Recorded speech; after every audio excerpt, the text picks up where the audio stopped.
Variação linguística é uma expressão empregada para denominar como os indivíduos que compartilham a mesma língua têm diferentes formas de utilizá-la. Essa diversidade de escrita e fala decorre de fatores geográficos, socioculturais, temporais e contextuais, e pode ser justificada pelo funcionamento cerebral dos usuários do idioma, bem como pelas interações entre eles. A importância das variações reside no fato de que elas são elementos históricos, formadores de identidade e capazes de manter estruturas de poder. As variações linguísticas existem em virtude da combinação entre fatores socioculturais, isto é, as relações estabelecidas em determinadas comunidades, e fatores sociocognitivos, ou seja, as configurações de nossos cérebros nos momentos em que utilizamos a língua e influenciamos os outros indivíduos. A sociolinguística, responsável por advertir a respeito da importância de estudar-se a língua como parte da manifestação cultural e social de um povo, prevê que as variações são importantes, pois carregam a história de cada comunidade. Temos 4 tipos de variação linguística: a variação geográfica ou diatópica, a variação histórica ou diacrônica, a variação social ou drástica, a variação situacional ou diafásica. E agora vamos conhecer cada uma delas. A variação geográfica, diatópica ou regional são as alterações que ocorrem na linguagem devido ao lugar onde vivem os falantes. Isso acontece porque cada região tem diferentes culturas com modos, hábitos e tradições distintas, o que acaba estabelecendo outras estruturas linguísticas. Pode-se caracterizar como esse tipo de variação diferentes palavras com mesmos significados, diferentes sotaques, dialetos, perca de fonemas ou diminuição de palavras, como o geladinho, também chamado de chup-chup ou sacolé. A abóbora, conhecida assim no sudeste brasileiro, é chamada de jerimum no nordeste por causa da influência indígena, ou a mandioca, que pode ser encontrada como aipim, macaxeira, dependendo da região do país. Esses são alguns exemplos de diferentes palavras com o mesmo significado.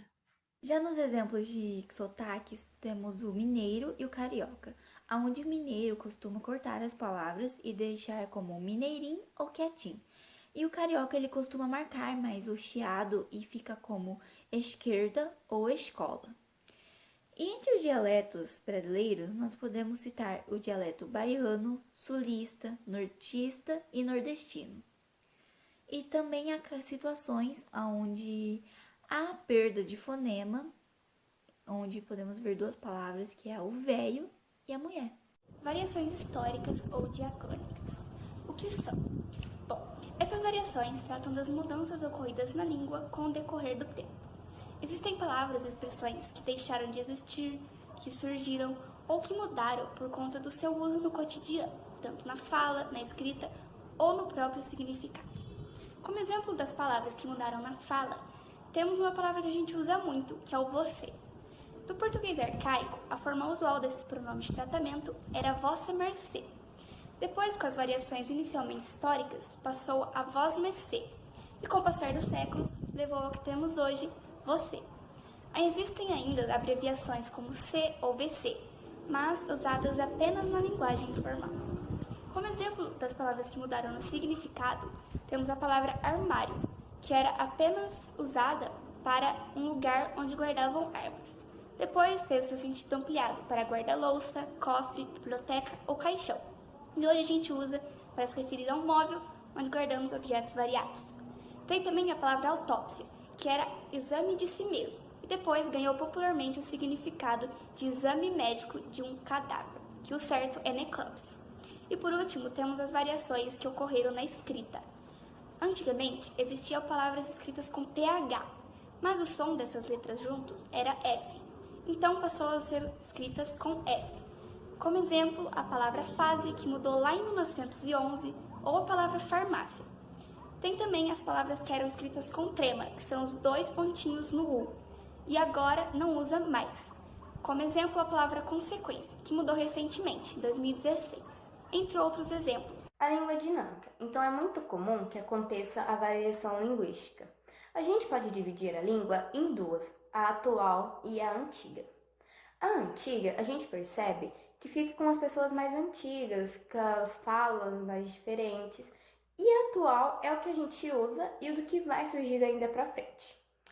A variação histórica de uma língua, ela ocorre lenta e gradual. Muitas vezes, ocorre que há uma etapa de transição até que consagre uma nova forma linguística. Um exemplo é o poema de Luís de Camões.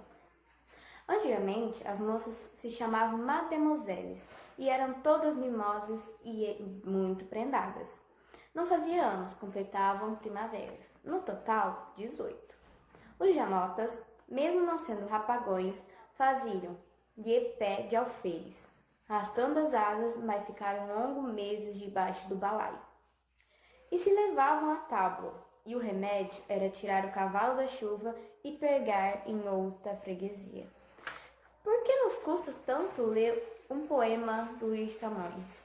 Será que ele fala o mesmo português que a gente fala hoje? Se os jovens de antigamente costumavam falar supimpa e aquele broto é um pão, os jovens de hoje costumam falar da hora e aquela mina é mó gata.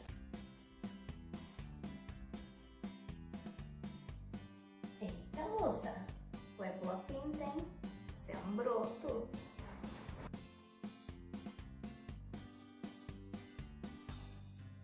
Ou essa mina é mó gata, hein? Brota, bebê. As variações sociais ou diadráticas são constituídas por diferentes fatores de um grupo social, sejam eles idade, sexo, classe social e nível de escolaridade. Ou seja, são as variações que acontecem de um grupo social para outro. É importante lembrar que esse tipo de variação ocorre porque diferentes grupos possuem diferentes conhecimentos, modo de agir e sistemas de comunicação. E embora as gírias variam histórica e geograficamente, no caso da variação social, as gírias estão muito mais ligadas à faixa etária do falante, ou seja, as gírias atuais tendem a ser muito mais faladas pelos mais jovens. Mas há ainda expressões informais ligadas a grupos específicos. Por exemplo, um capoeirista, quando ele se refere a uma meia-lua. Pessoas de fora talvez não entendam imediatamente o que ele quis dizer. Outro exemplo muito bom é dentro de uma empresa, quando um contador se refere a ativo e passivo. Contadores têm muito mais familiaridade com essas palavras do que pessoas de fora. Agora vamos explicar para você a variação diafásica. A variação diafásica, também conhecida como variação situacional, são variações que ocorrem de acordo com o contexto ou a situação em que decorre o processo comunicativo. Então, há um momento que vamos utilizar o registro formal e há momentos que vamos utilizar o registro informal. Então, podemos dizer que a variação situacional é a capacidade de um mesmo indivíduo de utilizar e empregar as diferentes formas da língua em situações comunicativas diferentes, procurando adequar a forma de vocabulário em cada situação. A linguagem formal e informal são variações da língua. A linguagem informal é pouco prestigiada e culta, usada quando há maior familiaridade entre os interlocutores da comunicação, tendo assim uma situação de maior intimidade. A linguagem formal é muito prestigiada e culta, usada quando há pouca familiaridade entre os interlocutores da comunicação, tendo assim uma situação de maior seriedade. Podemos ver que a situação formal e informal são usadas em diferentes situações. Vamos ver uns exemplos ou vejamos alguns exemplos? E para que não haja dúvidas, vamos dar alguns exemplos para vocês. Vemos exemplos de situacionais formais em um tribunal de justiça, quando notamos facilmente frases como poderia eu proferir, ou Vossa Excelência, ou até inciso 7. Ou em um hospital, quando vemos a palavra dissecção, cauterização, catéter e várias outras. Vejamos exemplos situacionais informais. Em uma conversa com os amigos, quando vemos as frases "E aí, mano? Tranquilo?" E também numa conversa virtual, quando vemos VC, que significa você, ou vou, que seria eu vou, ou NIH, que seria né. Uma vez que essas variações visam a comunicação, jamais devemos apontá-las como erro, pois quando apontamos tais variações como erro, estamos cometendo o que chamamos de preconceito linguístico. Como todo preconceito, age-se em defesa de um status imposto como mais adequado, por vezes mais bonito. O preconceito linguístico é aquele gerado por diferenças linguísticas dentro de um mesmo idioma. De tal maneira, está relacionado às diferenças regionais, desde dialetos, regionalismo, gírias e sotaques, os quais são desenvolvidos ao longo do tempo e com aspectos históricos, culturais e sociais de um grupo. O preconceito linguístico é um dos mais empregados na nossa atualidade e também é um dos fatores para a exclusão social. O conceito linguístico não está somente relacionado a 5 regiões diferentes do Brasil, mas também está empregado dentro de um próprio estado. Geralmente, quem está na capital acredita que seu sotaque é superior a de quem mora no interior ou nas áreas rurais. E em muitos desses casos são criados estereótipos associados a variações linguísticas como o caipira, o nordestino, o baiano, dentre muitos outros. Muitas pessoas que acabam sofrendo esse tipo de preconceito criam problemas de sociabilidade e problemas em falar por terem vergonha. Nosso trabalho chegou ao fim e eu espero que tenha ficado claro o significado de cada variação.